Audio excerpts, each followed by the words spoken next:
Good morning बच्चे। आपके सामने है क्वेश्चन नंबर 1। किस चैप्टर का है? इलेक्ट्रिसिटी और सेमी कंडक्टर दोनों का बोल सकते हो। याद कीजिए, सेमी कंडक्टर P से N की ओर करंट फ्लो हो सकता है, फॉरवर्ड बायस में, रिवर्स बायस में करंट फ्लो नहीं होगा। देखो डायग्राम, ये रहा बैटरी का हाई पोटेंशियल, ठीक है। यहां से निकला करंट, करंट P से N की ओर जा सकता है, N से P की ओर नहीं। ये डायोड इधर से करंट जाने नहीं देगा। करंट ये आया, फिर करंट N से P की ओर नहीं जाएगा, करंट यहां से ऊपर गया और ये करंट घूमकर वापस। पूछा गया है बताओ सर्किट में करंट कितना, तो देख लो रास्ते में कितना टोटल रेजिस्टेंस है। बैटरी का वोल्टेज 9, टोटल रेजिस्टेंस स्टार्ट कहां से हुआ? ये 10, ये 5, 10, 5, 10, तो 5 प्लस 10 15 प्लस 5 20 प्लस 10 30। रास्ते में टोटल कितना मिला? 30। इसको बच्चे 3 से कट कर दो, 3/10, आंसर 0.3 एम्पियर। ये था क्वेश्चन नंबर 1। तो याद रखना, करंट P से N की ओर फ्लो हो सकता है, N से P की ओर नहीं। Current flow from P to N, not from N to P। अब तुम्हारे पास सेकंड क्वेश्चन है, किस चैप्टर का है? Logic gate. सामने कौन सा गेट है? ये सामने कौन सा गेट है? नॉर के दोनों इनपुट को अगर तार से जोड़ दे तो ये वर्क करेगा नॉट, ठीक है। तो ये सामने कौन सा गेट है? नॉट गेट है। एक इनपुट और एक आउटपुट हो तो ये नॉट ही होगा। तो ये भी नॉट, ये भी नॉट, ये भी नॉट। ये कौन है? नॉर। ये कौन है? नॉर। सपोज तुमने यहां से 0 दिया, 0 0 0। नॉट का काम रिवर्स कर देना, 1 1 1। ये कौन सा गेट है? नॉर। जोड़ करके रिवर्स करो, 1 + 1 + 1 1, रिवर्स कर दो 0, रिवर्स कर दो 0। तो 0 से क्या मिला? 0। इनपुट 0 से आउटपुट 0 मिला, तो ये पक्का है, ये नॉट नहीं है, ठीक है। 0 दिए और बाहर क्या मिला? 0। इस कौन सा गेट था? ये नॉर। 1, तीनों को ऐड कर दो, उल्टा कर दो, तो 0 से मिला 0, तो ये नॉट नहीं है और ये नैंड नहीं है। नैंड में 0 0 से क्या मिलता है? 1। अब बचा और या एंड। तो अब ऐसा करो, एक किसी इनपुट को तुम यहां से 1 कर दो। अब मैंने दिया 1 0 0, ये 1 बन गया 0, ये 0 बन गया 1 1। तीनों को ऐड करो, 0 + 1 + 1 1, और 1 को उल्टा करो 0, तो 1 0 0 से आउटपुट क्या मिला? 0। तो ये बच्चे और नहीं है, और में तीनों को ऐड करोगे, 1 + 0 + 0 क्या मिलेगा? 1 1 नहीं मिला, तो ये और भी नहीं है। तो ये कौन सा गेट की तरह वर्क किया? And gate. ये कौन से गेट की तरह वर्क किया? And gate. ये था क्वेश्चन नंबर 44। रिवर्स ऑर्डर में सॉल्व कर रहे हैं हम। आज मैं जो क्वेश्चन सॉल्व कर रहा हूं बच्चे, वो रिवर्स ऑर्डर में। आइए आपके सामने 43। चैप्टर चैप्टर चैप्टर जल्दी से पढ़ो और सोचो किस चैप्टर का क्वेश्चन है। ऑप्शन दिख रहा है हेलिक्स, तो ये क्वेश्चन मैग्नेटिक इफेक्ट्स का है, ठीक है। प्रोटॉन को फेंका गया, स्पीड 2 × 10⁶, एंगल दिया हुआ है, किसी एंगल पर फेंकते तो क्या बनता है? हेलिक्स बनता है, ठीक है। किसी एंगल पर फेंकोगे तो क्या बनेगा? हेलिक्स। 60 डिग्री एक्स के साथ, ठीक है। और फील्ड दिया हुआ है 0.1 टेस्ला। देखो क्या है, और फील्ड की जो डायरेक्शन है क्या है? यूनिफॉर्म फील्ड अलोंग वाई है। मैं गलती करते करते बचा, अलोंग वाई है, अलोंग एक्स नहीं है। तो ये अलोंग वाई, ये रहा मैग्नेटिक फील्ड, ये रहा बच्चे एक्स एक्सिस, ठीक है। ये रहा एक्स एक्सिस, फील्ड कहाँ है? वाई के अलोंग।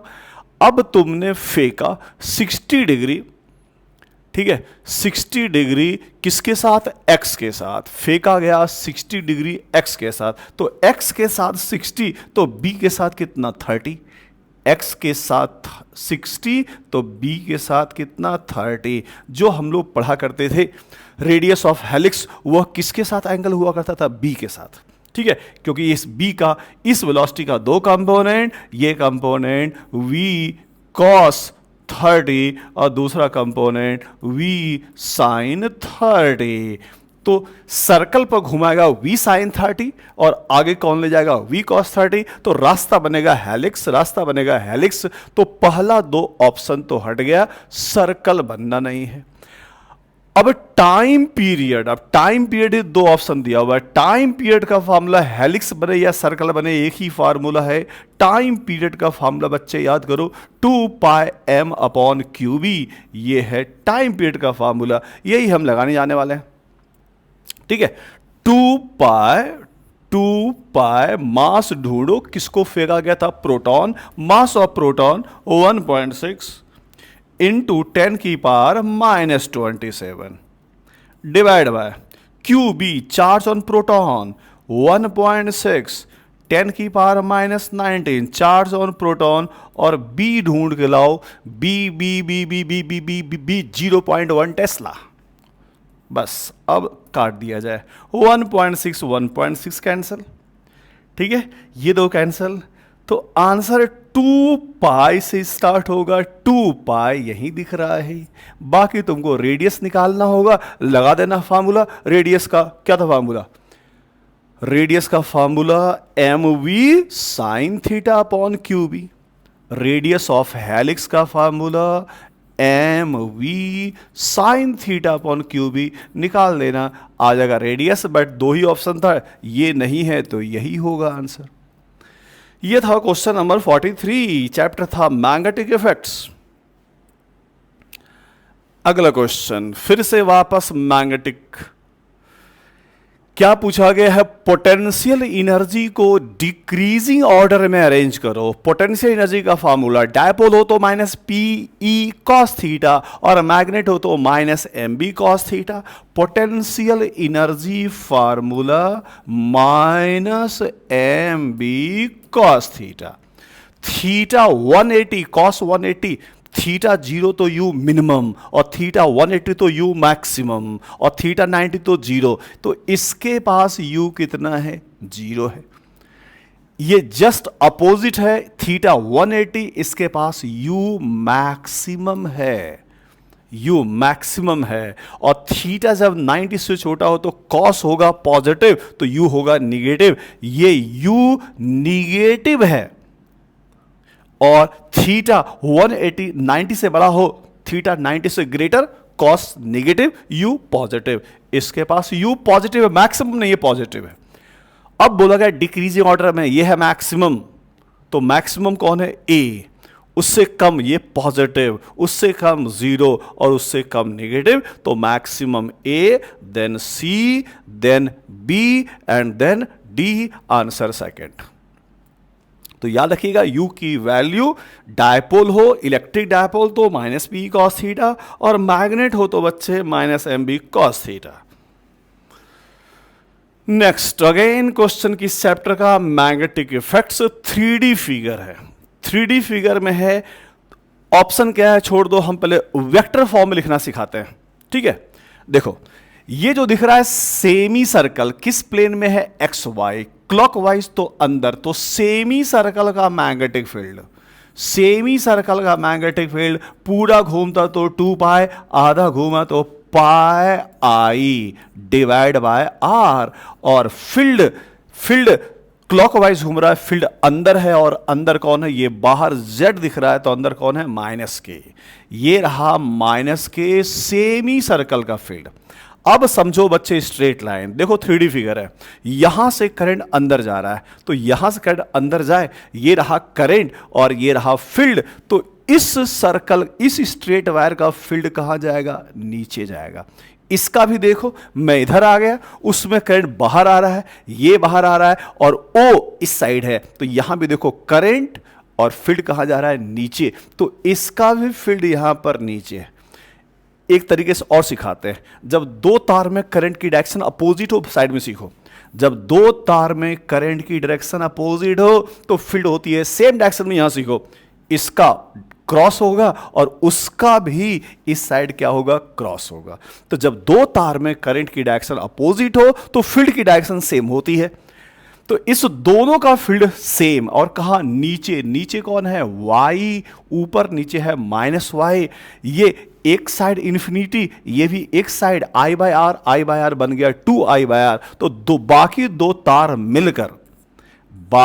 तार मिलकर B2 plus B3 I bye are 2I/r μ0/4π 2I/r और -j। ऑप्शन अगर वेक्टर फॉर्म में होता बच्चे तो इसको प्लस करके कॉमन लेके टिक मार देते, और वेक्टर फॉर्म में नहीं है तो परपेंडिकुलर है जे और के तो लगा दो पाइथागोरस, कॉमन चीज बाहर निकाल दो, तो कॉमन चीज बाहर निकाल दो μ0/4πr कॉमन, आंसर दिख रहा है स्क्वायर। प्लस करोगे, ये तुम सोचो पाइथागोरस लगाओगे, रिजल्टेंट में माइनस तो आएगा नहीं, ये होगा नहीं, ठीक है, ये होगा नहीं, ये होगा नहीं, आंसर सेकंड। तो ऑप्शन वेक्टर फॉर्म में रहे तो ये टिक मार देना, और मैग्नीट्यूड रहे तो लगा देना पाइथागोरस। ये था 41। Next 40 chapter capacitor. क्या पूछा गया है? पूछा गया है x और y के बीच बताओ कैपेसिटी, x और y के बीच बताओ कैपेसिटी। बच्चे ध्यान दो, ये प्लेट x है, कंडक्टर होता है इक्विपोटेंशियल, ये अगर x है तो ये भी x है, ये भी x है, ये y है तो ये रहा y और ये रहा y, ये किसी से कनेक्ट नहीं है, इसको मान लो z। अब किसके रिस्पेक्ट निकालना है, x y। तो जिसके रिस्पेक्ट में बच्चे पूछा जाए वो रखना सबसे साइड में x y। एक और नाम आया z। बैटरी जोड़ना उस दो पॉइंट के बीच जिसके रिस्पेक्ट में पूछा गया है, x और y के रिस्पेक्ट में लगा दिए।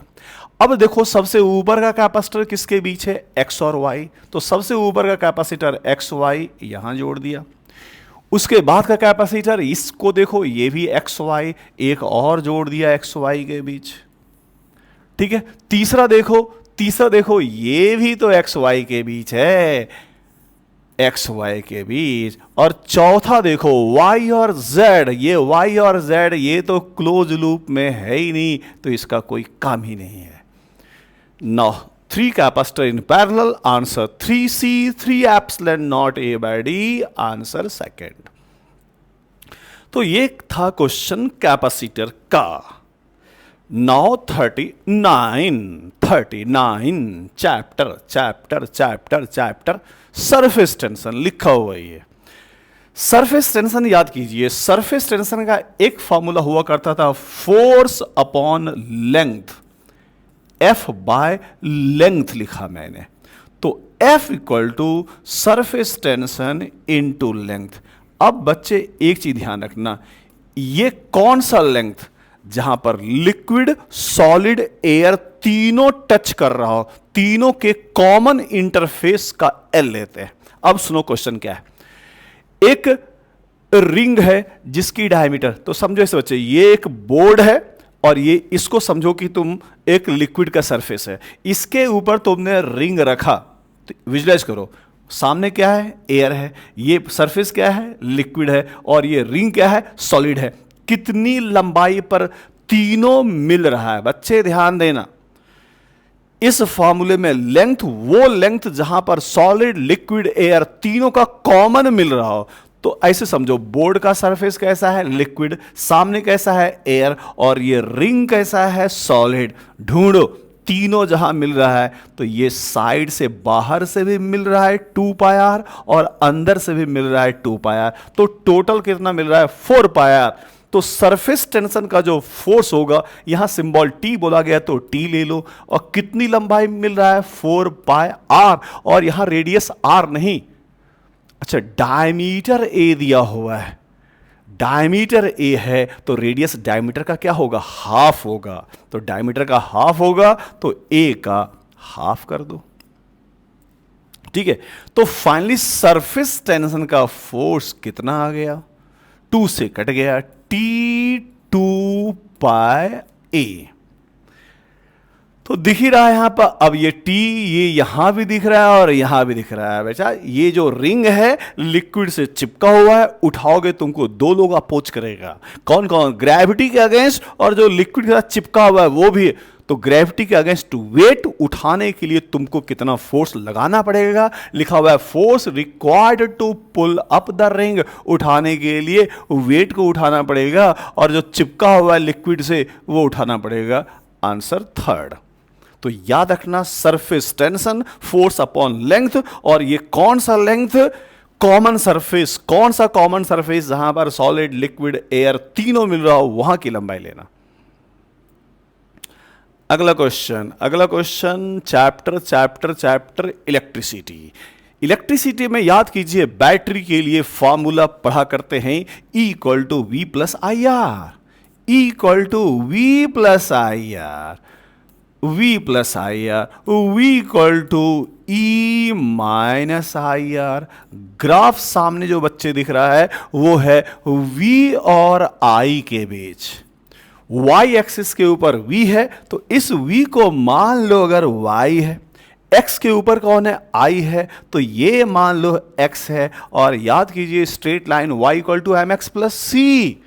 तो x का कोफिशिएंट कौन होगा? m, और x के साथ कौन है? Minus r. तो slope y equal to M x plus c, slope equal to minus are.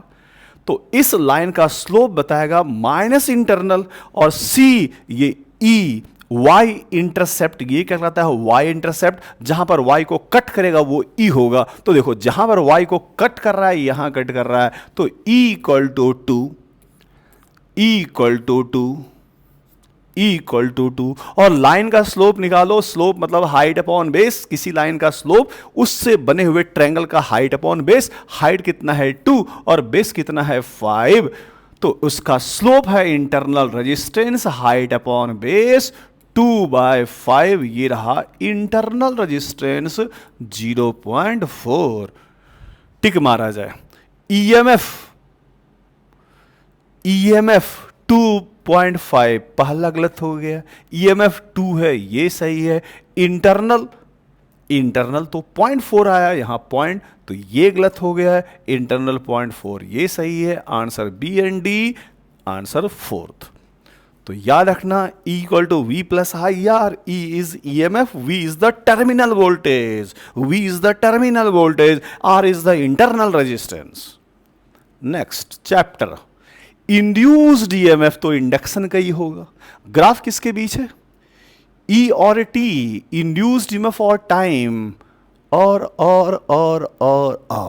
कौन सा फार्मूला? इंड्यूस्ड ईएमएफ टाइम के बीच का ग्राफ है, और इक्वेशन I का है, याद करो, E बराबर minus L D I by D T. E बराबर minus L D I by D T. तो ये रहा तुम्हारे सामने I का इक्वेशन। पहले डिफरेंशिएट कर दो, पहले बच्चे डिफरेंशिएट कर दो। D I by D T differentiate किया जाए। 3t², 3 को बाहर निकालो, t² का 2t हो गया 6t। नेक्स्ट t का हो गया 1, बच गया -5, और बाकी 1 का हो गया 0। ये हो गया डिफरेंशिएट। E का formula minus L D I by D T, तो E minus L D I by D T, ये रहा 6t -5। ठीक है।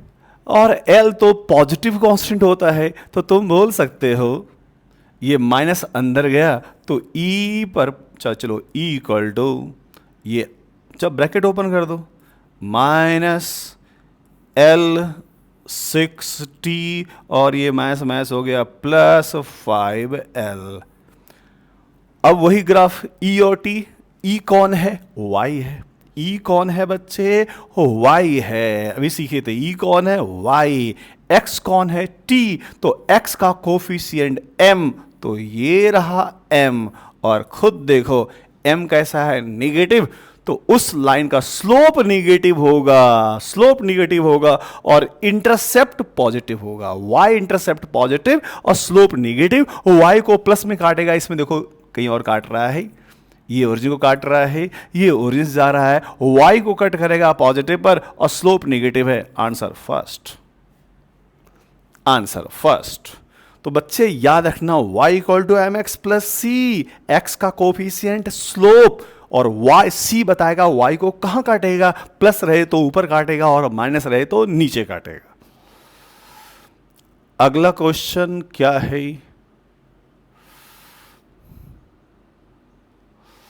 अच्छा, अगला क्वेश्चन बच्चे है लेंज लॉ।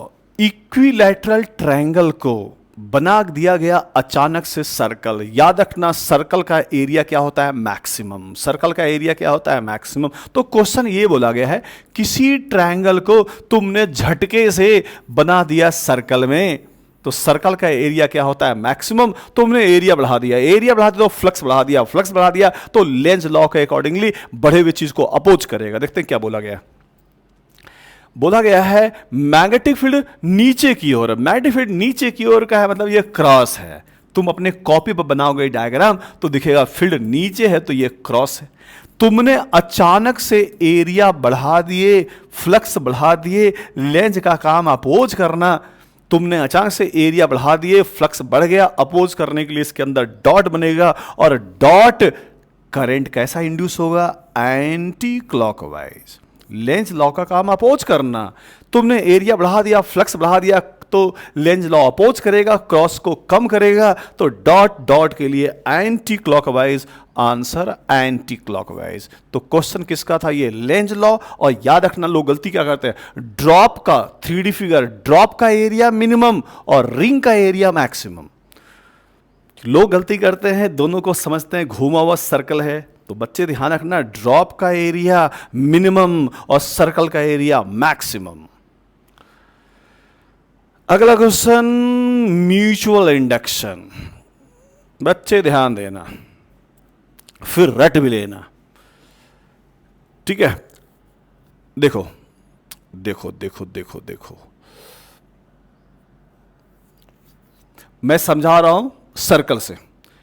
एनसीईआरटी में क्वेश्चन सॉल्व किया हुआ सर्कल, एक छोटा सर्कल और एक बड़ा सर्कल, इससे समझना और शॉर्टकट सर्कल लगा देना। ये छोटा रेडियस और ये बड़ा रेडियस। तुमने बाहर वाले में आई दिया, मुझे पता करना है mutual. Flux equal to M I, तो एम का formula flux upon I. I किस में होता है, प्राइमरी में। इंड्यूस किस में होगा, फ्लक्स किस में होगा, सेकेंडरी में। तो बाहर तुमने आई दिया और अंदर फ्लक्स निकाल रहे हो, ठीक है। फ्लक्स का formula N A B. N A किसका एरिया, तुम अंदर का निकाल रहे हो फ्लक्स, तो एरिया लोगे पाई आर स्क्वायर। और बी कौन दिया, बाहर वाले ने दिया, और बाहर वाले का बी का फार्मूला म्यू नॉट बाय 4 पाई 2 पाई आई बाय बाहर का रेडियस आर, और नीचे आई आई कट गया। बच्चे ये तुम रट लेना, म्यूचुअल इंडक्शन प्रोपोर्शनल टू जो छोटा डायमेंशन है उसका स्क्वायर है और नीचे बड़ा आर है तो बड़ा रेडियस। ये मैंने सिंपल प्रूफ कर दिया सर्कल के लिए, एनसीईआरटी में यही है। अब सुनो, सर्कल की जगह स्क्वायर भी हो, ट्रायंगल भी हो, हेक्सागन भी हो, पेंटागन भी हो, और रट लेना m प्रोपोर्शनल टू छोटे डायमेंशन का स्क्वायर अपॉन बड़ा डायमेंशन। तो यहां छोटा कौन है a और बड़ा कौन है b, तो यहां टिक मार देना, छोटा स्क्वायर छोटे डायमेंशन का स्क्वायर अपॉन बड़ा डायमेंशन। आंसर ये रहा a स्क्वायर बाय b। तो सर्कल रहे, ट्रायंगल रहे, hexagon, pentagon, mutual induction proportional to छोटे डायमेंशन का स्क्वायर अपॉन बड़ा डायमेंशन। एनसीईआरटी में ये क्वेश्चन सॉल्व किया हुआ है सर्कल के लिए, मैंने बना दिया था ये ट्रायंगल के लिए। अगला क्वेश्चन 34 क्या है, दो पार्टिकल 4 और 8 का है, 12 मीटर पर है, दोनों को छोड़ दिया गया, दोनों पास आया, म्यूचुअल इंटरेक्शन, खुद ने बल फोर्स लगाया, बाहर से किसी ने लगाया। याद कीजिए सेंटर ऑफ मास, ये क्वेश्चन सेंटर ऑफ मास का है। किसी सिस्टम पर बाहर से कोई फोर्स नहीं लगे तो सेंटर ऑफ मास अपनी स्टेट को चेंज नहीं करेगा। अगर सेंटर ऑफ मास रेस्ट में है तो रेस्ट में ही रहेगा, और सेंटर ऑफ मास मूव कर रहा है तो मूव ही करते रहेगा। तो ध्यान रखना, एक्सटर्नल फोर्स सिस्टम पर नहीं लगे तो state of centre of mass, centre of mass की स्टेट में कोई चेंज नहीं होगा। तो पहले से दोनों रुका हुआ था तो सेंटर ऑफ मास रुका ही रहेगा। तो याद रखना दोनों कहां जाकर मिलेगा, सेंटर ऑफ मास पर। तो क्वेश्चन ये सेंटर ऑफ मास का था। ये रहा 4 kg, ये रहा 8 kg, दोनों के बीच का डिस्टेंस 12 है। इसने उसको खींचा, उसने इसको खींचा, और दोनों फाइनली कहां पर मिलेगा, सेंटर ऑफ मास पर। और सेंटर ऑफ मास का फॉर्मूला याद करो, जिससे सेंटर ऑफ मास चाहिए दूसरे को ऊपर कर रखना, तो मुझे 4 से चाहिए कि 4 का से सेंटर ऑफ मास कितने दूर पर है, तो 4 से चाहिए 8 को ऊपर, डिवाइड बाय मास को जोड़ देना 4 + 8 मल्टीप्लाई बाय दोनों मास के बीच का सेपरेशन 12। ये 12 कट गया तो सेंटर ऑफ मास इससे 8 पर है तो इससे 4 पर है। दोनों कहां मिलेंगे, सेंटर ऑफ मास पर मिलेंगे। कहीं और मिल लिया तो सेंटर ऑफ मास की पोजीशन चेंज हो गया। State of centre of mass will not change. So finally ढूंढो आंसर 4 मीटर। कहां से, 8 kg से, 8 kg से 4 मीटर। Answer 3rd। तो एक्सटर्नल फोर्स नहीं लगे, सिर्फ आपस में एक दूसरे पर फोर्स लगा है, तो बच्चे लोग ये ऑब्जेक्ट सब कहां मिलेंगे, सेंटर ऑफ मास पर। तो ये क्वेश्चन सेंटर ऑफ मास का था। अगला क्वेश्चन किसका है? अगला question simple pendulum omega A x T, क्या क्या पूछा गया है। बोला काइनेटिक एनर्जी को T मान लो, पोटेंशियल को V मान लो। तो पूछा गया पोटेंशियल और काइनेटिक का रेशियो। ये तो डायरेक्ट फार्मूले पर है। सुनो, पोटेंशियल का याद करना आसान होता है। स्प्रिंग की एनर्जी हाफ की x², तो पोटेंशियल में सिर्फ x² आएगा। तो SHM में पोटेंशियल एनर्जी जो पढ़ा करते हैं हम लोग, हाफ m डिराइव नहीं कर रहे हैं, ω² x², ये हुआ करता था पोटेंशियल। और काइनेटिक का formula half m ω² A² - x², ये हुआ करता था काइनेटिक। तो यहाँ क्वेश्चन डायरेक्ट पर है, दोनों का रेशियो निकालना है। रेशियो निकालोगे m/2 ω कट गया, ऊपर x² दिखेगा और नीचे A² - x²। डायरेक्ट फार्मूले पर क्वेश्चन था 3rd। ठीक है, तो इसको रटने का तरीका, स्प्रिंग में एनर्जी हाफ के x² पोटेंशियल, तो SHM में पोटेंशियल हाफ x² आएगा। ठीक है, ये था 33। अब आइए नंबर 32। चैप्टर कौन सा है? डब्बे में मास 2 मोल गैस है जिसका मास m है, एडियाबैटिक गामा है, डब्बा जा रहा है स्पीड v से, अचानक से रुक गया तो चेंज इन टेम्परेचर। क्वेश्चन, डब्बा जा रहा था, डब्बे में जो भी एनर्जी थी, डब्बा रुक गया, तो जो रुक गया वो कहाँ गया एनर्जी, डब्बे में जो गैस प्रेजेंट है उसकी एनर्जी को बढ़ा रहा है। तो क्वेश्चन, जो काइनेटिक एनर्जी था डब्बे का, वो खर्च हो गया है इंटरनल एनर्जी को बढ़ाने में। आइए सॉल्व किया जाए। काइनेटिक एनर्जी, ये m total mass half mv², और किसी भी सिस्टम का डेल यू का एक ही फार्मूला है, n number of mole, n cv का फार्मूला R/γ-1 डेल्टा टी। कोई सा भी प्रोसेस हो, डेल यू का एक ही फार्मूला है NCB डेल्टा टी, और cv होता है R/γ-1। क्वेश्चन इसी का है। अब डेल्टा टी चाहिए। ये n क्या है, नंबर ऑफ मोल है, और ये क्या है, मास है। याद कीजिए बच्चे मोल कंसेप्ट। नंबर ऑफ मोल निकालने का formula mass upon molecular mass. ठीक है, तो यहां से हम क्या कर सकते हैं, m/n, ये कैपिटल M ऊपर और छोटा n नीचे, तो m/n को लिखा जा सकता है कैपिटल M। तो इस m/n को नीचे ले आए तो बन गया कैपिटल M, तो कैपिटल M v², नीचे 2, और नीचे से वहां से कौन आएगा, R आएगा, और γ-1 कहाँ जाएगा, ऊपर जाएगा। उधर कौन बच गया, डेल्टा टी। ऑप्शन ढूंढ के टिक मार दो। γ-1 mv² upon 2r, answer 4th। तो याद रखना कोई सा भी प्रोसेस हो, हर एक प्रोसेस के लिए डेल यू एक ही फॉर्मूला है, N C V delta T and C V equal to R upon gamma minus 1। Now 31, देखो बच्चे क्वेश्चन नंबर 31 क्या है। चैप्टर कौन सा है? पहला sound and wave, tuning fork A, दूसरा ट्यूनिंग फॉक बी, बी की फ्रीक्वेंसी है 384, ए का नहीं पता है। ठीक है, देखो ऐसे क्वेश्चन में दो ट्यूनिंग फॉक बना दो, एक फॉक बी है और पहला फॉक ए है, ये रहा दो फॉक, बहुत बढ़िया। अब क्या बोला गया है? बी की फ्रीक्वेंसी 384, बी की फ्रीक्वेंसी 384 है, बहुत बढ़िया है, बी की फ्रीक्वेंसी 384, ठीक है। और ए के साथ 6 बीट, ए के साथ 6 बीट, या तो 6 कम या तो 6 ज़्यादा, अगर ज़्यादा होगा तो 6 ऐड करोगे 390, और कम होगा तो 6 कम कर दो 378, 378। बीट के क्वेश्चन ऐसे ही करना, दो प्रोबेबिलिटी लेकर, बी का पता है, ए का नहीं पता, या तो 6 कम या तो 6 ज़्यादा, तो आंसर इसी दो में से एक होगा, तो आंसर इसी दो में से एक होगा, ये दो तो तुम्हारा हट ही गया। 4 में से 2 ऑप्शन हट गए, 2 बच्चे, अब 2 में से कौन सा होगा ढूंढने के लिए आगे बढ़ना पड़ेगा।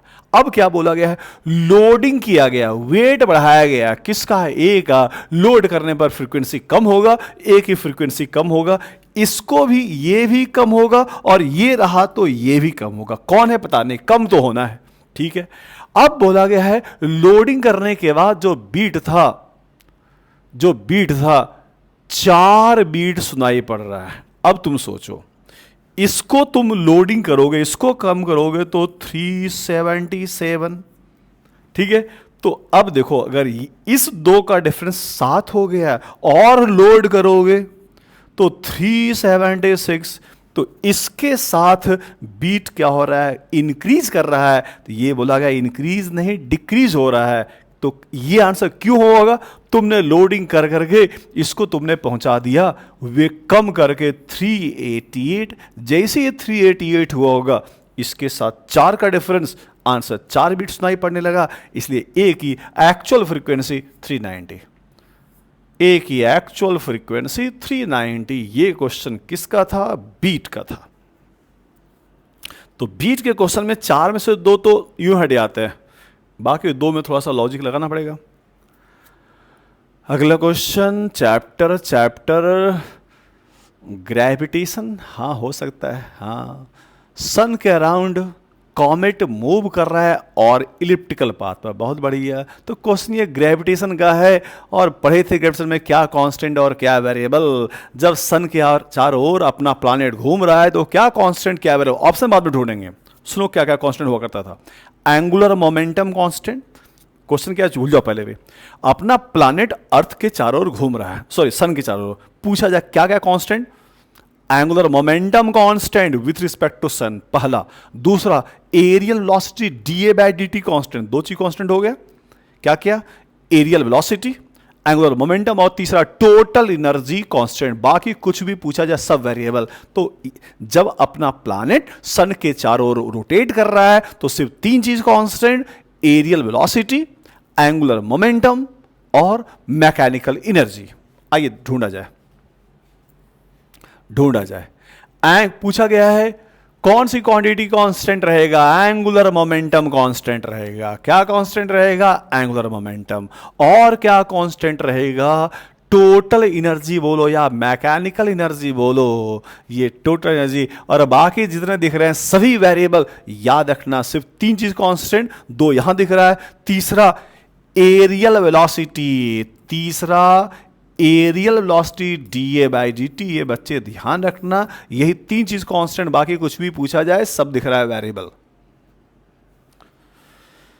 ये था क्वेश्चन नंबर 30, रिवर्स ऑर्डर में आज सॉल्व कर रहे हैं। 29, चैप्टर किसका है? कंडक्शन। चैप्टर किसका है? कंडक्शन। रॉड है, टी शेप का बना हुआ है, एंड ए बी और डी को रखा गया है टेम्परेचर पर, सी का पूछा गया है। तो रॉड एक ही है, तो तीनों रॉड का जो दिख रहा है सबका के क्या है? सेम। अब सुनो, सबसे हाई टेम्परेचर ये है, यहां से हीट करंट अंदर आएगा, तो बाकी दो से यहां से बाहर निकला और यहां से बाहर निकला।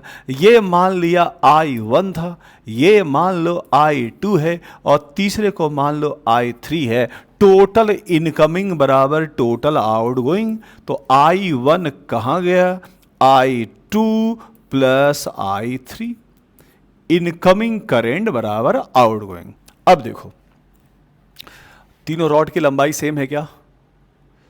नहीं दिया हुआ तो सेम, हाँ तीनों लिखा हुआ है, आइडेंटिकल रॉड है। ए रॉड ए बी, पढ़ दो रॉड सी डी। अच्छा, यहां से ये मैं उल्टा समझ लिया था। यहां पर ये एल है और ये भी एल है, तो आधा L/2 है। मैं भी गलती करते करते बचा। तीनों रॉड की लंबाई सेम नहीं है, ठीक है। दो रॉड से टी बना है, दोनों रॉड का लेंथ सेम है, तो ऊपर का ये L/2। अब याद कीजिए कंडक्शन में हीट करंट का फार्मूला H/T का फार्मूला बच्चे क्या पढ़ते थे? KA टेम्परेचर डिफरेंस अपॉन लंबाई। एरिया लिखो ही मत, K लिखो ही मत, सब कट ही जाएगा, ठीक है। तो जो अलग अलग है सिर्फ वही लिखो। चलो लिख देता हूं, I1 K, सब कट जाएगा। A टेम्परेचर डिफरेंस, इसका मान लो थीटा है।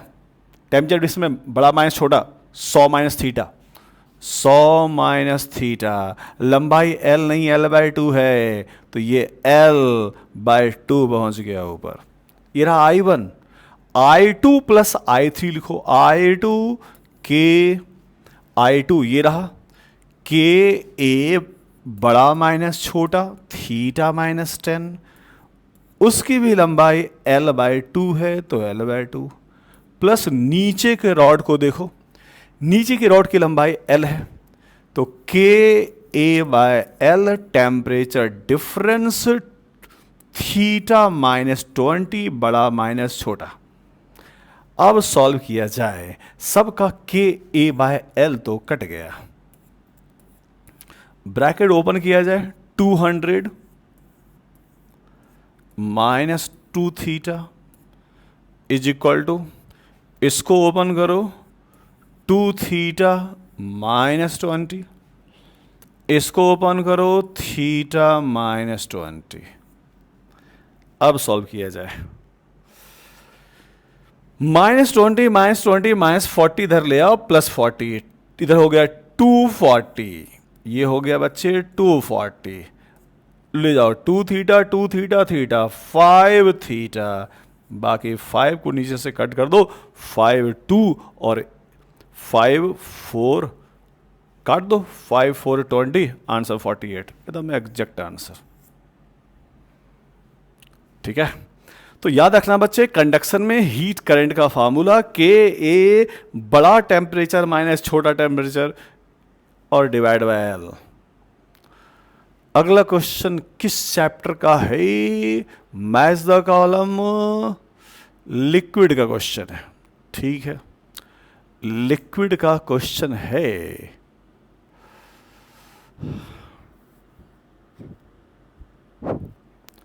बर्नौलीज थ्योरम, ठीक है, और एक स्ट्रीम लाइन फ्लो। दो तो दिख रहा है, स्ट्रीम लाइन फ्लो, ठीक है।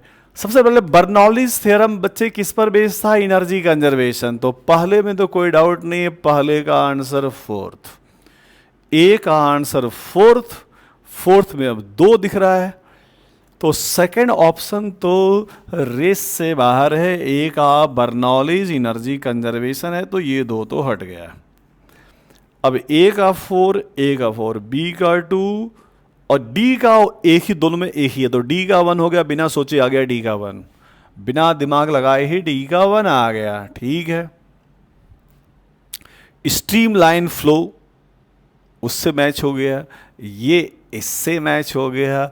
अब रहा बॉल मूविंग विथ स्पिन और आर्टिफिशियल हाई प्रेशर,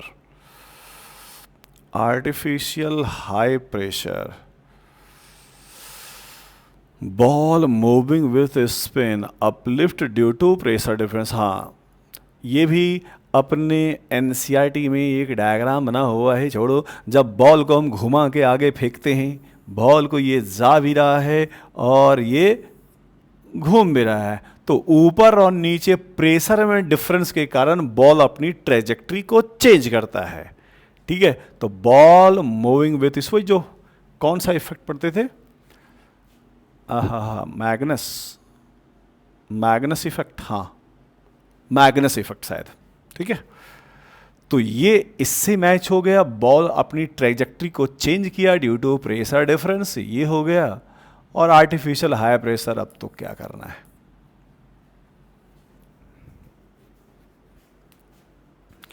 ये था 28, रिवर्स ऑर्डर में सॉल्व किया जा रहा है। 27 प्रेशर वॉल्यूम ग्राफ है। क्या पूछा गया, वर्क याद कीजिए, प्रेशर वॉल्यूम ग्राफ का वर्क पूछा जाए तो एरिया निकाल दो, area of circle pi R square, एक आर लेना, ध्यान रखना वहाँ गलती मत करना, एक आर लेना प्रेशर का और एक आर लेना वॉल्यूम का। यहाँ से यहाँ V से 3, 1 से 3 2 का है, तो रेडियस कितना हो गया 1, तो इसका डायमीटर 2V0 है, ऊपर वाले का डायमीटर 2P0 है, आधा कर दो तो रेडियस P है और एक V है, एरिया निकाल दो तो पाई आर स्क्वायर, एक रेडियस प्रेशर का एक रेडियस वॉल्यूम का, पाई पी नॉट और वी नॉट। पाई की वैल्यू बच्चे 22/7 होता है, इसलिए यहाँ पर 22/7 लिखा हुआ है, बाकी प्लस और माइनस सोचो। वैसे इसमें तो एक ही दिख रहा है पाई, तो यही आंसर हो गया। फिर भी देखो, अगर प्लस और माइनस दोनों ऑप्शन होता तो देखना जहां का प्रेशर ज़्यादा है वो डिसाइड करेगा। यहां देखो प्रेशर ज़्यादा है, इसको देखना, वॉल्यूम कम हो तो वर्क निगेटिव। ठीक है, तो प्लस माइनस कौन डिसाइड करेगा, जहां प्रेशर ज़्यादा है उसको देखना। ये था 27। अब तुम्हारे सामने है 26। क्वेश्चन क्या है, पढ़ो। किसका है क्वेश्चन, थर्मो का ही है। सेल्सियस में 25 है तो बताना है एफ में कितना टेम्परेचर होगा। याद कीजिए फार्मूला, सेल्सियस -0 नीचे 100 -0, ये हुआ करता था स्टीम पॉइंट और ये आइस पॉइंट। फिर याद करो K -273, क्वेश्चन बाद में सॉल्व कर लेंगे, नीचे 373 -273, और फ़ारेनहाइट में F -32, नीचे 212 -32। एनसीईआरटी का ये फॉर्मूला बिल्कुल ध्यान रखना जब भी स्केल कन्वर्जन का आ जाए। अब क्वेश्चन सिर्फ C और F का, तो सिर्फ उसको यूज करो। लिखा हुआ है सेल्सियस में 25 है तो C रखो 25, 25 नीचे चलो 100 -0 100 ही हुआ। F के पास चलो, मुझे F में चाहिए, F -32 और नीचे घटाओगे 212 -32 180। सॉल्व किया जाए बच्चे, ये 0 0 गया, ये कटा 2 से और ये कटा 5 से और ये कट गया 9 से, 9 5 45। ठीक है, तो 45 = F -32, मुझे F चाहिए, इधर लाके जोड़ देना, आंसर आ जाएगा सेकंड। तो याद रखना ये फार्मूला, बस यही 3 मेन है। अब तुम्हारे सामने है 25। क्वेश्चन क्या है, किस चैप्टर का है, पिस्टन का क्रॉस सेक्शन एरिया दिया हुआ है 100 चाहिए, hydraulic press Pascal's law, F1/A1। जैसे क्वेश्चन बेटे हाइड्रोलिक लिफ्ट का आ जाए तो formula F input upon area input बराबर F output upon area output. जब भी क्वेश्चन आ जाए हाइड्रोलिक प्रेस उठाने वाला तो ये लगा दिया करना, input upon area input, F output upon area output. अब सॉल्व किया जाए, पिस्टन का एरिया इतना है, पिस्टन पर फोर्स लगाए 10⁻⁷। ठीक है, तो इनपुट तुमने दिया 10⁻⁷, किस में दिया, डाइन में, और इधर दिया हुआ है केजी में। बड़ा गड़बड़े भाई, बस इसमें ध्यान रखना है यूनिट कन्वर्जन का। जिसको उठाना है वो 200 केजी का है, तो इधर सॉरी 2000 वाले को उठाना है, आउटपुट 2000 को उठाना है तो mg, तो इधर g भी लेना है। अगर cgs में है तो एक तो तरीका है, एक तो तरीका है, ठीक है ना बच्चे। 10 की पावर 7 डाइन को याद कीजिए 1 न्यूटन, 10 की पावर 5 तो 10 की पावर 7 डाइन को लिख सकते हो 100 न्यूटन। ये 100 न्यूटन हो गया। इनपुट तुम्हारा 100 न्यूटन है। 10 की पावर 7 डाइन 1 न्यूटन 10 की पावर 5 होता है, तो 100 न्यूटन तुमने इनपुट दिया, इतना इनपुट दिए। कौन से एरिया पर दिए? एरिया कितना था? 100 सेंटीमीटर स्क्वायर। एरिया दोनों साइड सेम हो तो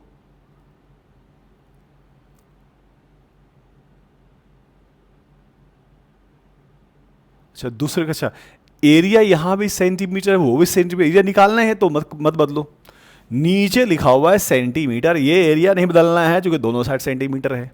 तो इनपुट का एरिया 100 है, आउटपुट का एरिया मुझे चाहिए। ऊपर मैंने यूनिट बदला तो उधर भी mg, तो g ले लो 10। अब सॉल्व कर दिया जाए। ये 2 0 गया, क्रॉस मल्टीप्लाई कर लो, a आ गया 2 इंटू 10 की पावर 4। ये रहा आंसर। तो याद रखना f input upon a input बराबर f output upon a output, जब भी क्वेश्चन आ जाए हाइड्रोलिक लिफ्ट या हाइड्रोलिक प्रेस। अगला क्वेश्चन है rotational. Circular ring radius r, पूछा गया टेंजेंट इन इट्स प्लेन। बच्चे पूरा ध्यान सुनो। रिंग में एक्सिस से जाए तो moment of inertia mr square. Question क्या है बाद में देखते हैं। ये mr स्क्वायर, अगर ये पूरा रिंग बना दो डायमीटर से जाए तो आधा mr स्क्वायर बाय 2, और इसके पैरेलल हो तो इसमें जोड़ोगे 1 mr square plus mr square, तो इसके लिए 2 mr स्क्वायर। और यहां पूछा गया है इन प्लेन, इसके लिए बताओ तो लगा दो पैरेलल एक्सिस थ्योरम। तो इसके लिए चाहिए मुझे तो mr स्क्वायर बाय 2 में mr स्क्वायर जोड़ दो। याद कीजिए I बराबर IC प्लस md स्क्वायर, तो mr स्क्वायर ऐड कर दो, आंसर 3/2। ये था 24 क्वेश्चन किसका? रोटेशनल का।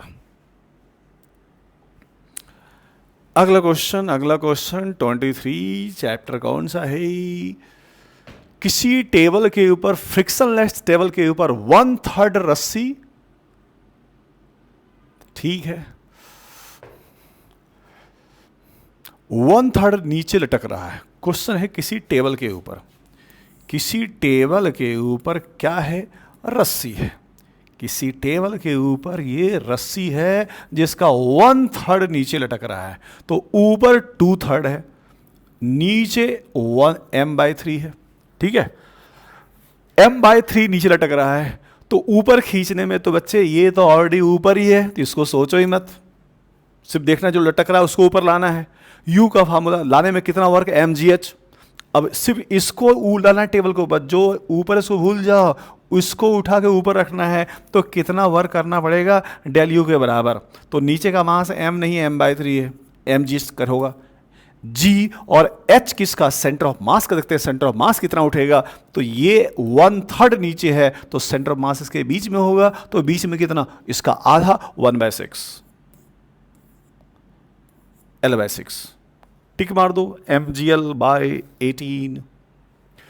वैसे इसका शॉर्टकट बच्चे फार्मूला तो लिखता देता हूं मैं। शॉर्टकट फार्मूला होता है mgl/2n स्क्वायर। रस्सी उठाने वाला क्वेश्चन आए तो ये भी लगा सकते हो, आधा झूले तो n2 रखना, 1/3 झूले तो n3 रखना, तो 3 का स्क्वायर 9 इंटू 2 18। तो रस्सी झूलने वाला क्वेश्चन आ जाएगा, उठाने में कितना वर्क? शॉर्टकट फार्मूला भी है mgl/2n स्क्वायर, जहां n 1/3 झूले तो n3, हाफ झूले तो n2, 1/4 झूले तो n4। ये था 23। अब तुम्हारे सामने एक थोड़ा सा मुश्किल क्वेश्चन आ रहा है 22।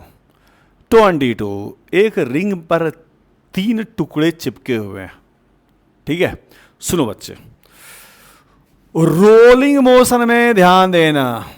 रोल जब ऑब्जेक्ट करता है तो पॉइंट ऑफ कांटेक्ट यहां की वेलोसिटी 0, यहाँ की वेलोसिटी v, यहाँ का डबल होता है 2v, यहाँ का क्यों होता है अब उतना समझते हैं √2v, और यहाँ का होता है √2v।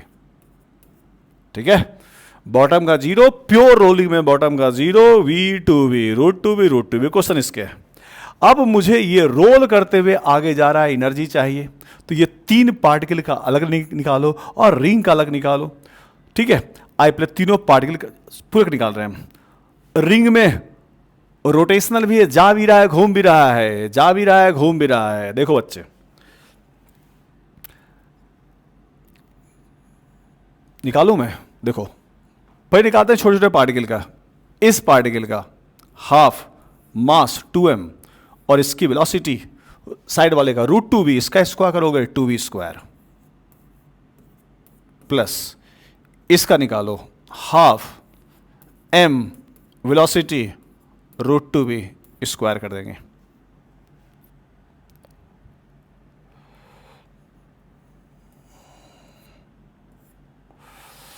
ऊपर वाले का 2v, तो हाफ m 2 का स्क्वायर 4v²। ठीक है, तीनों छोटे छोटे पार्टिकल निकल गया। रिंग का चलो, रिंग जा भी रहा है घूम भी रहा है। रिंग के जाने के कारण शॉर्टकट फॉर्मूला भी है बट निकाल रहे हैं, जाने के कारण हाफ m², घूमने के कारण हाफ i ω², हाफ i और रिंग का i होता है mr²। बस हो गया। अब सबका बच्चे सिर्फ डिजिट देखो, बाकी एम भी सब भूल जाओ। 2 का स्क्वायर, ये √2 का स्क्वायर, √2 था ना, हाँ 2, और ये 2 कट गया। सिर्फ डिजिट देखो, यहाँ 2 आ रहा है प्लस √2 का स्क्वायर, √2 का स्क्वायर 2 कट गया, यहाँ से 1 आ रहा है प्लस इसमें चलो 4/2 कट हो गई, ये 2 आ रहा है। उसमें चलो इसमें हाफ आ रहा है, उसमें भी हाफ आ रहा है, हाफ हाफ प्लस 1 हो गया, जोड़ दो 2 2 4 और 2 6, आंसर 6 mv²। ठीक है, तो ये कम से कम ध्यान रखना, बॉटम का 0 होता है, यहां से जो जितना दूर होता है उसका v उतना ही ज्यादा।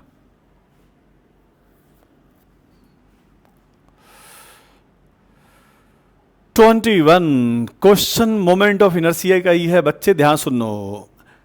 अगर axis of rotation centre of mass से जाए तो मोमेंट ऑफ इनर्शिया मिनिमम होती है। ठीक है, तो मोमेंट ऑफ इनर्शिया क्या पूछा गया है, क्या पूछा गया देखते हैं। मोमेंट ऑफ इनर्शिया दिया हुआ है, ठीक है, व्हाट इज द, क्या है,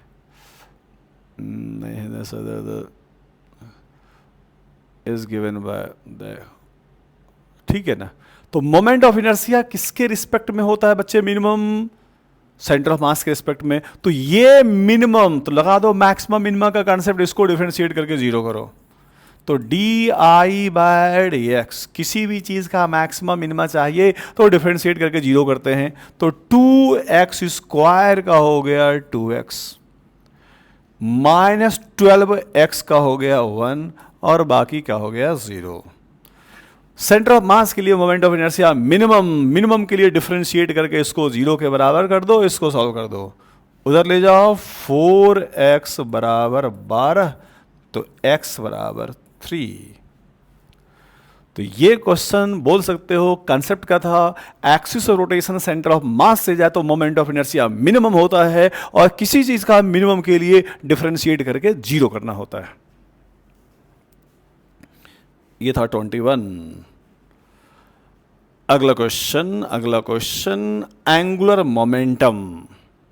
क्या लिखा हुआ है, ऑब्जेक्ट का मास 5 है, स्ट्रेट लाइन की ओर जा रहा है, y = x + 4। तो सबसे पहले स्ट्रेट लाइन बनाओ, क्या है भाई, y = x + 4, x रखो 0 तो y की वैल्यू 4, एक पॉइंट यहां मिला +4, और y को रखो 0 तो x की वैल्यू -4, x की वैल्यू -4। सबसे पहले स्ट्रेट लाइन खींच दो, एक ऑब्जेक्ट इस लाइन के ऊपर जा रहा है। ठीक है, अब पूछा गया है एंगुलर मोमेंटम बताओ। अब ये भी 4 है, ये भी 4 है, तो ये एंगल 45 रहा होगा। और एक कंसेप्ट याद रखना, अगर ऑब्जेक्ट स्ट्रेट लाइन पर जा रहा हो तो किसी भी पॉइंट पर एंगुलर मोमेंटम क्या होता है, किसी भी पॉइंट के रिस्पेक्ट में क्या होता है, कांस्टेंट। ये नहीं दिया हुआ है कहाँ है, कहीं मान लो मैंने यही मान लिया कि यहां पर जा रहा है, जिसके रिस्पेक्ट में वहां से डिस्टेंस किसके रिस्पेक्ट में है, ओरिजिन। तो जब यहां है तो ओरिजिन से कितने दूर पर है, 4 पर है। लगा दो एंगुलर मोमेंटम का formula, R M V sine theta. Origin के रिस्पेक्ट में तो ये 4 है, ये नहीं दिया हुआ है कहां है, कहीं रख के सॉल्व कर लेना। याद रखना ऑब्जेक्ट अगर स्ट्रेट लाइन पर जा रहा हो कांस्टेंट वेलोसिटी से, तो किसी भी पॉइंट के रिस्पेक्ट में उसका एंगुलर मोमेंटम कांस्टेंट क्वांटिटी होता है। से तुम यहां मानो, यहां मानो, यहां मानो, बीच मानो, कहीं और, सबका आंसर सेम आएगा। मैंने यहां मान लिया, क्यों मान लिया, ये पता है कहां जाऊंगा निकालने के लिए, ये तो मैंने यही मान लिया। 4, मास कितना है 5, स्पीड कितना है 3√2, और साइन थीटा जब यहां था तो ये 45 पर, और साइन 45 1/√2, √2 कट गया, आंसर 15,460, आंसर 2।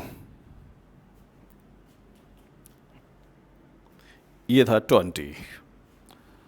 अगला क्वेश्चन 19 क्या है, बॉल को ऊपर फेंका गया 25 मीटर पर सेकेंड से किसी छत से जिसकी हाइट 30 मीटर है, कितने समय में यह जमीन से टकराएगा। क्वेश्चन स्ट्रेट लाइन मोशन का है।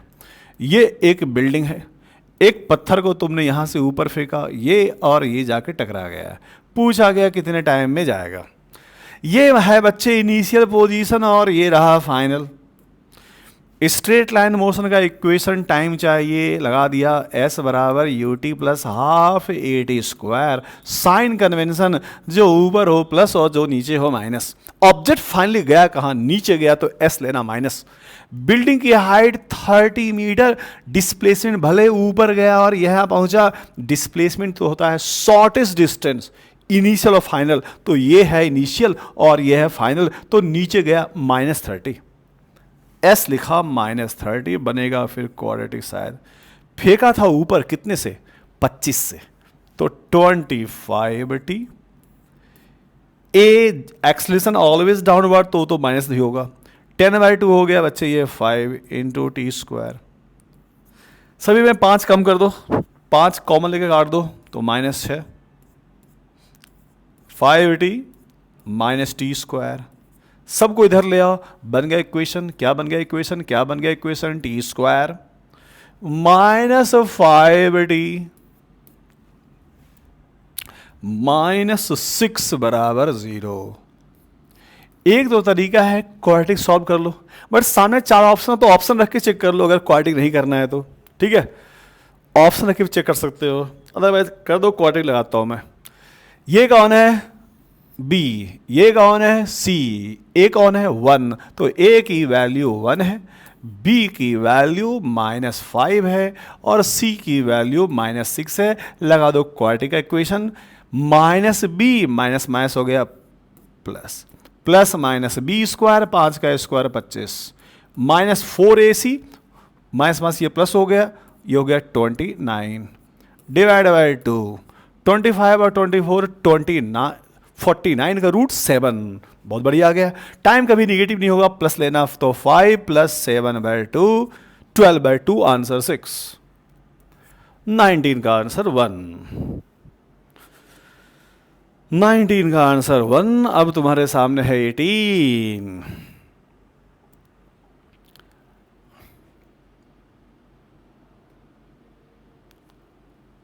स्टार्टिंग में घूम नहीं रहा है, पहले 2 सेकंड में थीटा बन गया और अगले 2 सेकंड में थीटा 2 गया, तो अगले 2 सेकंड में, ठीक है, अगले 2 सेकंड में थीटा 2 गया। आइए, s बराबर ut plus half at²। Sir ये क्यों लगा रहे हो, विजुलाइज करने के लिए, कुछ नहीं है। रुका हुआ है तो ये है 0, घूमे तो डिस्प्लेसमेंट की जगह एंगुलर डिस्प्लेसमेंट, ठीक है, और a की जगह अल्फा इंटू t², ये मुझे लगाना है फार्मूला। तो आइए, पहले θ1 हाफ अल्फा, 2 सेकंड में घूमा, 2 सेकंड में तो 2 का स्क्वायर हो गया 4। अब देखो, ध्यान देना, अगले 2 सेकंड में तो स्टार्टिंग से कितना हो गया 4 सेकंड। आइए तो स्टार्टिंग से काउंट करो तो θ1 घूम चुका है, θ2 और घूमेगा स्टार्टिंग से, तो θ1 प्लस θ2 दोनों क्यों लिया सर, मैं स्टार्ट से काउंट कर रहा हूं, तो 2 सेकंड शुरू में और 2 सेकंड बाद में, 2 2 हो गया 4 सेकंड, तो 4 सेकंड में कितना घुमा, 4 का स्क्वायर 16। क्यों प्लस किया, मैंने जी स्टार्ट से काउंट कर रहा हूं, शुरू का 2 सेकंड, अगला 2 मतलब शुरू से 4, तो शुरू से कितना घुमा, ये घुमा, ठीक है।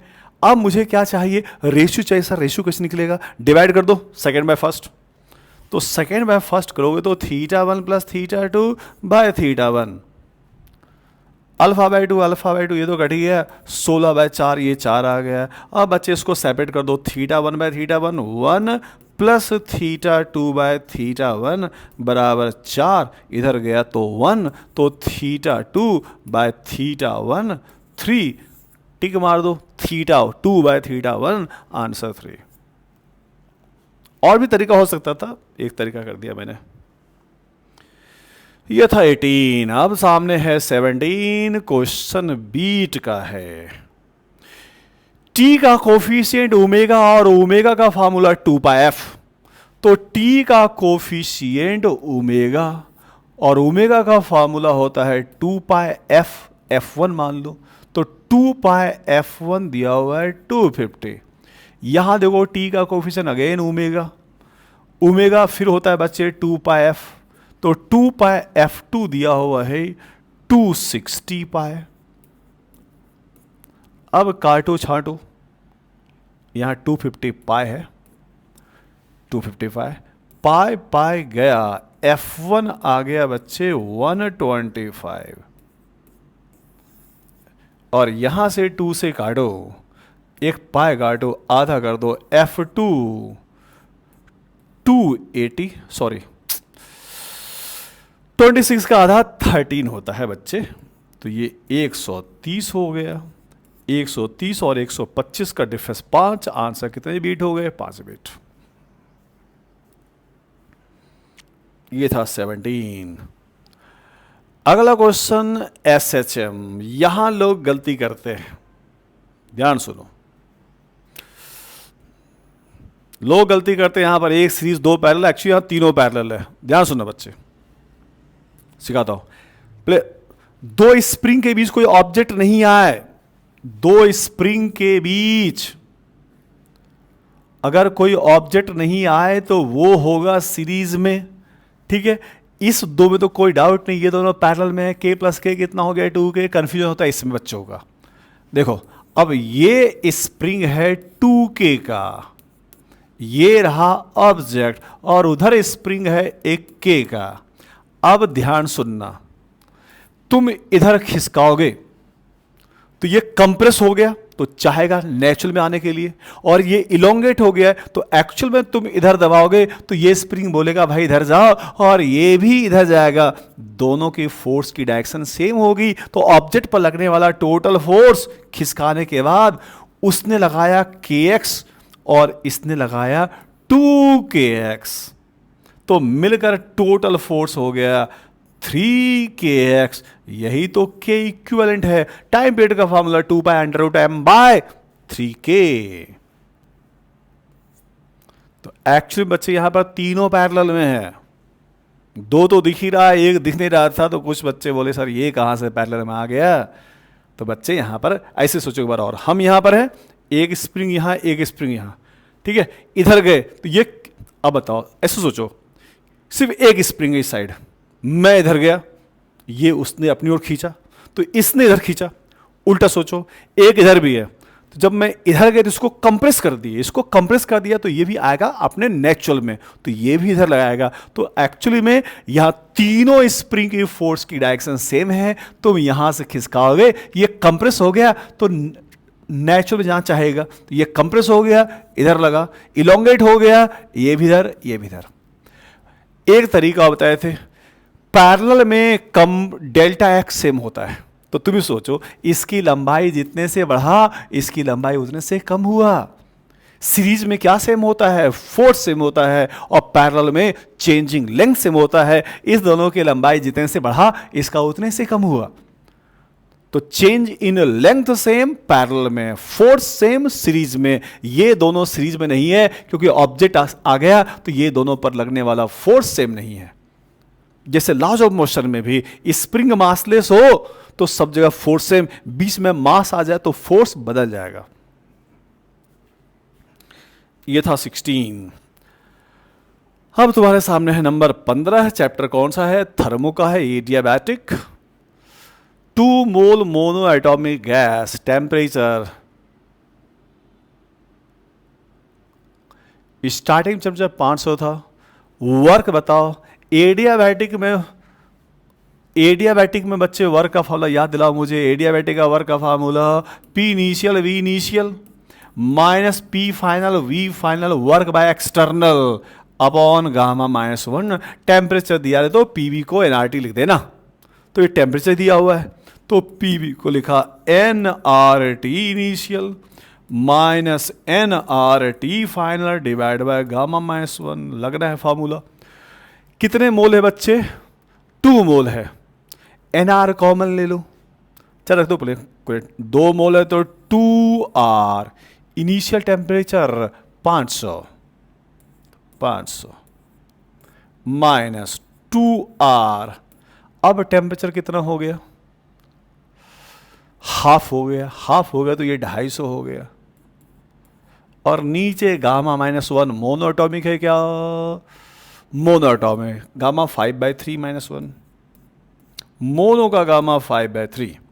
अब ऊपर बच्चे 1000 और 500 घटा दो तो 500, ऊपर 500R और नीचे 5/3 -1 2/3, 3 पहुंच गया ऊपर। ये कट गया 250 से, मल्टीप्लाई कर दो 750। प्लस में या माइनस में? प्लस में है तो प्लस में होगा और क्या है।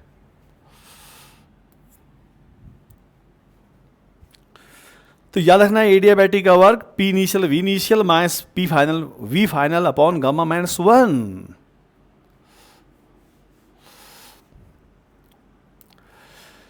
Temperature of a body T, emission E. Stefan's law का क्वेश्चन है। टेम्परेचर स्टीफेंस लॉ का फॉर्मूला याद कीजिए, ई प्रोपोर्शनल टू टी की पावर 4।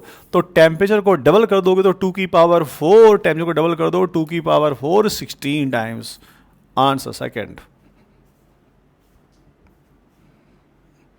ये था 14। Kinetic energy of oxygen gas molecule per degree of freedom. 1 degree of freedom का half kT, 1 degree of freedom का टोटल का पूछा जाए।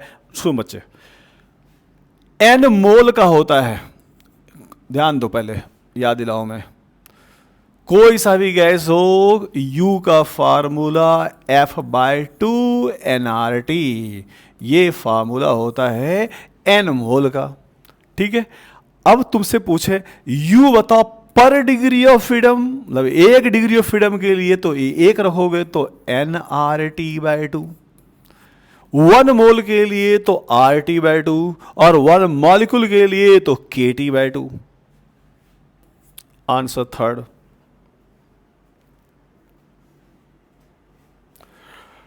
नंबर 12 चैप्टर किसका क्वेश्चन है? Work energy. तो डायरेक्ट फार्मूला है वर्क इक्वल टू डेल्टा के। वर्क पूछा गया है और वी का इक्वेशन दिया हुआ है तो बस वर्क इक्वल टू डेल्टा के। तो वर्क बराबर, तो निकालो पहले के इनिशियल हाफ mv², हाफ मास 2 और v²। v का इक्वेशन दिया हुआ है और इस पे रखो x की वैल्यू 1। तो x रखोगे 1 तो ये हो गया 3, 3 का स्क्वायर हो गया 9। तो इनिशियल काइनेटिक एनर्जी हो गया बच्चे 9। फाइनल हाफ mv², हाफ मास कितना है 2, v का स्क्वायर करो, यहां रखो 2, 2 का स्क्वायर 4, 4 3 12, 12 का स्क्वायर 144। अगर मैंने कहीं गलती नहीं किया तो वर्क बराबर डेल्टा के घटा दो 144 माइनस 9, आंसर 135। याद रखना वर्क बाय ऑल डेल्टा के। अगला क्वेश्चन डायमेंशन का है।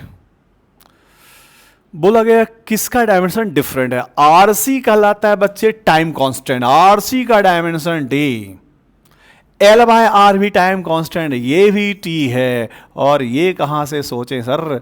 बच्चे याद करो, एसी चैप्टर में रेजोनेंस फ्रीक्वेंसी का फार्मूला 1/2π√LC, इसको यहां ले आओ तो 2πf बराबर √LC।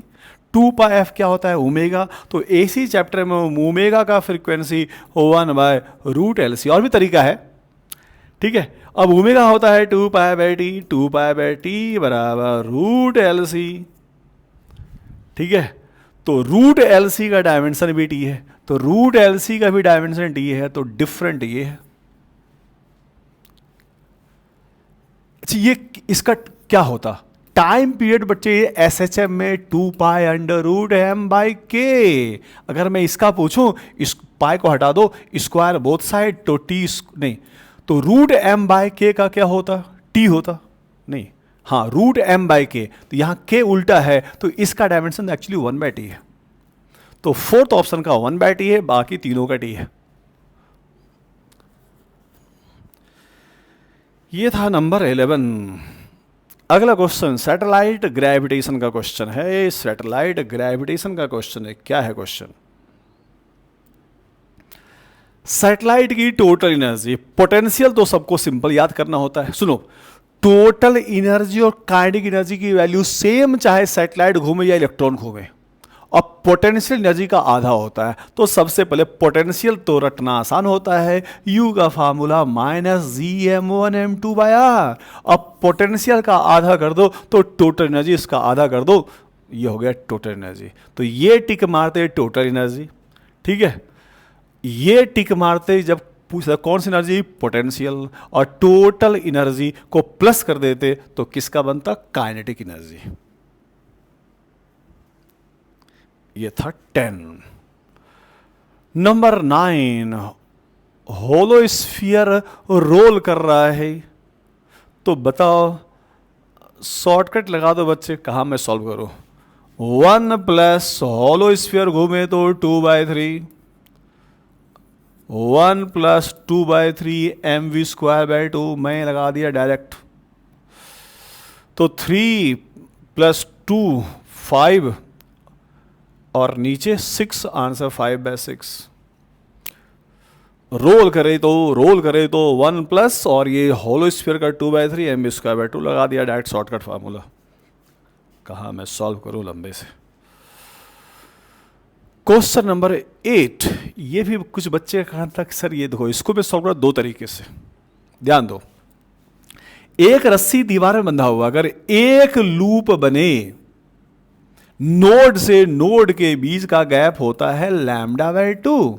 एक लूप बने तो λ/2। यहां बोला गया 5 लूप बन रहा है, वाइब्रेट इन 5। एक लूप बनता तो λ/2, 5 लूप बन रहा है तो 5 λ/2। और ये किसके बराबर? रस्सी की लंबाई के बराबर। रस्सी की लंबाई कितनी? 10 मीटर है। तो निकाल दो पहले लैम्डा निकाल दो, लैम्डा निकाल दो।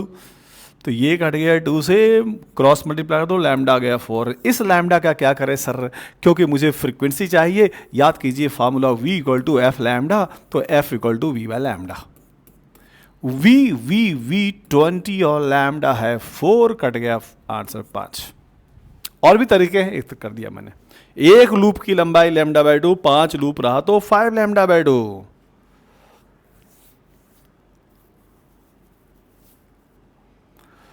अगला क्वेश्चन किसका है?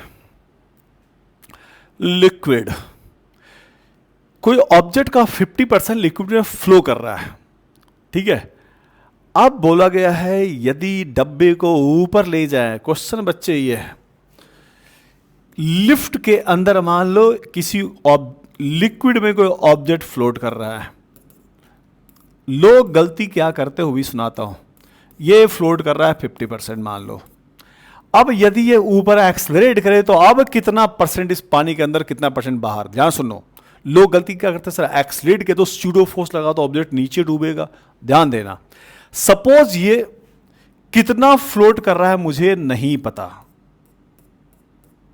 कितना फ्लोट कर रहा है, मैं ड्राइव कर रहा हूं, कितना फ्लोट कर रहा है मुझे नहीं पता है, ठीक है। ऑब्जेक्ट की डेंसिटी, कंसेप्ट से सीखो बच्चे। ऑब्जेक्ट की डेंसिटी मान लो रो है और मीडियम का मान लो सिग्मा है। मान लो पहले रुका हुआ है और देखना मुझे कितना फ्लोट कर रहा है। तो वेट ऑफ ऑब्जेक्ट किसको बैलेंस करेगा? Force of buoyancy. तो ऑब्जेक्ट का वेट बैलेंस करेगा फोर्स ऑफ बॉयंसी। तो ऑब्जेक्ट का वेट होता है बच्चे, मास होता है volume into density, volume into density into g object का वेट। ठीक है, फोर्स ऑफ बॉयंसी जितना अंदर रहेगा उसी पर लगेगा। तो कितना अंदर है मुझे नहीं पता, तो ये लिखा वॉल्यूम इनसाइड का। फोर्स ऑफ बॉयंसी का फार्मूला वॉल्यूम ऑब्जेक्ट का, डेंसिटी मीडियम का इंटू जी। और यहां से देखो जी और जी कट ही गया, तो V inside, V total volume rho divide by sigma, ये रहा वी इनसाइड। तो एक तरीका है, वी कितना अंदर रहेगा वो जी पर डिपेंड करता ही नहीं, जी कट ही गया, जी कट ही गया तो जी कितना अंदर रहेगा वह जी पर डिपेंड करता ही नहीं है। एक तरीका ये सोचने का, मैथमेटिकली सॉल्व कर दिया। दूसरा सुनो, होता क्या है, जब एक्सलेट गया स्यूडो फोर्स लगने के कारण वो एक्स्ट्रा अंदर लगा, तो फोर्स ऑफ बॉयंसी भी बढ़ गया। फोर्स ऑफ बॉयंसी का formula volume inside density medium into g effective. तो एक्सलेट करने के कारण फोर्स ऑफ बॉयंसी भी बढ़ गया और ऊपर से स्यूडो फोर्स भी लग गया। तो दोनों जितना ऊपर बढ़ा उतना ही नीचे बढ़ा, इसलिए ऑब्जेक्ट के लेवल में कोई चेंज नहीं हुआ। तो दो तरीका मैथमेटिकली जी के independent. Question number 6, question number 6 किसका है? प्रोजेक्टाइल का है। मैक्सिमम हाइट और हॉरिजॉन्टल रेंज बराबर है, तो एंगल ऑफ प्रोजेक्शन बताओ। मैक्सिमम हाइट और आर बराबर है, हाइट का फॉर्मूला बच्चे याद करो, u square sine square theta by 2g, और रेंज का formula u square sine 2 theta को लिखो 2 sine theta cos theta by g. काट लो, जी जी कट गया, यू स्क्वायर कट गया, एक साइन साइन कट गया, साइन बाय कॉस ले आओ टेन, टेन थीटा बराबर बच्चे क्या आ गया 4, तो theta equal to tan inverse 4। ये था नंबर 6। अगला क्वेश्चन नंबर 5, किसी स्प्रिंग की पोटेंशियल एनर्जी U है जब 2 सेंटीमीटर, स्ट्रेस बाय 10, तो कितनी energy? U proportional to X square. तो U पहले हाफ के पहले खींचा गया कितने से? 2 का स्क्वायर, बाद में ये U डैश हाफ के बाद में कितने से खींचा बच्चे? कितने से? 10 के, तो 10 का स्क्वायर कर देना है, डिवाइड कर दो, U डैश बाय U, 10 इसका स्क्वायर 100 और 2 का स्क्वायर 4, काट लो, 25 से कट गया, answer 25U। U proportional to X square. ये था नंबर 5। अब आइए क्वेश्चन नंबर 4, VT ग्राफ है, तो पूछा गया है P1 बड़ा या P2 बड़ा। ऐसे ग्राफ आ जाए बच्चे, स्लोप देख लेना। स्लोप का मतलब tan थीटा, tan थीटा मतलब y बाय एक्स, y के ऊपर कौन है, x के ऊपर कौन है, y के ऊपर v है और x के ऊपर t है। तो v बाय t किसके बराबर होगा ये सोचो। स्लोप का मतलब tan theta y by X. अब pv बराबर होता है बच्चे nRT, तो v बाय t देखो किसके इक्वल हो गया, nr बाय p। और ये कौन है, v बाई टी कौन है, स्लोप है। तो स्लोप जो भी होगा बराबर एन आर बाय पी। तो जिसका p कम उसका स्लोप ज़्यादा, तो जिसका स्लोप ज़्यादा दिख रहा है उसका प्रेशर कम होगा, तो P2 कम और P1 ज़्यादा, आंसर 3rd। ये था question number 4। Question number 3 direct tick मारना है। CP बाय CV गामा पूछा गया किसके बराबर, तो ये सभी सही है। CP बाय CV तो गामा होता ही है। एक गामा का फार्मूला 1 + 2/f, और तीसरा कहाँ से आ गया, C P minus C V बराबर आर, तो सी पी माइनस आर किसके बराबर? C V. तो ऊपर सी पी है, ये सी बी है, तो ये सब सेम ही है, आंसर ऑल। ये था क्वेश्चन नंबर 3। अगला क्वेश्चन जो 2 है वो मैच द कॉलम पर है। सुनो बच्चे, याद कीजिए, म्यू वायलेट का ज्यादा और रेड का कम होता है। म्यू का फॉर्मूला क्या होता है? सी बाय वी। ठीक है, तो वेलोसिटी सी बाय म्यू, तो जिसका म्यू ज्यादा उसका स्पीड होगा कम। तो कांच के अंदर स्पीड कम किसका होगा? जिसका म्यू ज्यादा। तो म्यू जिसका ज्यादा है और म्यू जिसका कम है उसका स्पीड ज़्यादा। तो बच्चे रेड कलर की स्पीड ज़्यादा होती है और वायलेट की स्पीड क्या होती है? कम होती है। जिसका स्पीड ज़्यादा उसका टाइम कम लगेगा, ढूंढ के टिक मार लेना। सही है, रेड का स्पीड क्या होता है? ज़्यादा। ये था सेकंड। और फाइनली लास्ट क्वेश्चन नंबर 1। बच्चे क्वेश्चन है फ्यूजन। याद कीजिए, फ्यूजन में, ठीक है, फ्यूजन करना काफी टफ होता है। सही बात है, फ्यूजन में 2 छोटे छोटे साइज के न्यूक्लियस को चिपकाना होता है और इलेक्ट्रोस्टैटिक रिपल्सिव फोर्स के कारण उसको चिपकाना काफी टफ होता है, जिसके लिए हम लोग सराउंडिंग का टेम्परेचर, सन के अंदर क्या होता है? फ्यूजन, हमको 10⁷ केल्विन टेम्परेचर चाहिए 2 न्यूक्लियस को चिपकाने के लिए। तो वही क्वेश्चन पूछा गया है। फ्यूजन काफी टफ है। सही बात है, काफी टफ है भाई।